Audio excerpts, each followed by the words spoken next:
कुठे गायब होते माहित नाही. त्यांनी थोडं स्टूल बुल घेऊन त्याच्यावर उभं राहून बोलावं अशी माझी त्यांना विनंती आहे. मात्र एवढं सगळं बोलण्याच्या ऐवजी काय जी भासरणी बिसरणे सगळं करून तोंडाच्या वाफा गमवापेक्षा जो भारताला स्वयंनिर्भर करण्याकरता जो अजेंडा आहे मोदीजींना चालवल्याचा त्यांनी आग्रह धरावा. क्रूड ऑइल जे आहे हे कोणत्याच विदेशातून, कोणत्याच इस्लामिक देशातून आणि ख्रिश्चन देशातून येणार नाही.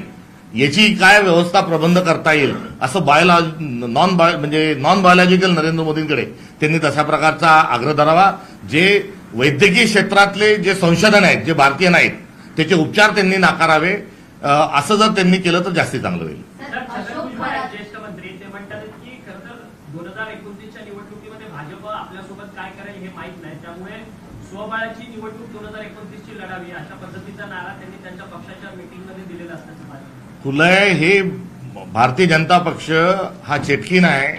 हा विरोधी पक्षातले लोक वारंवार खातोय हे मी यापूर्वीच सांगितलेलं आहे. आणि त्यांच्या सोबत जो मित्रपक्ष राहील त्याचा केसानी गळा कापणे ही त्यांची शैली राहिलेली आहे.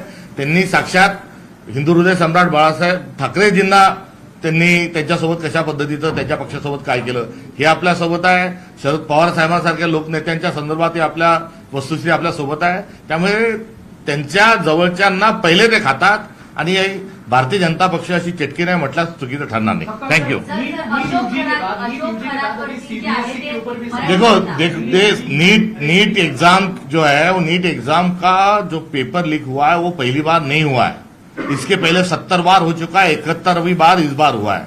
और नीट की एग्जाम को लेकर जो मंत्री है उन्होंने तात्काल स्वरूप में इस्तीफा देना चाहिए, ये हमारी मांग है. मगर एप्स्टीन फाइल जैसे घिनौने कांड में जो पुरी नाम के मंत्री उनका इस्तीफा न होना और इन मंत्रियों का भी न होना, एक जैसे इन्हें बेशरमता की ये कहीं ना कहीं एक हद हो चुकी है, इतना भी हम कहना चाहते हैं. और केवल नीट का ही नहीं तो हर एग्जाम जो है उसके पेपर फोड़कर एक भ्रष्टाचार करने का एक सिलसिला उन्होंने शुरू किया है.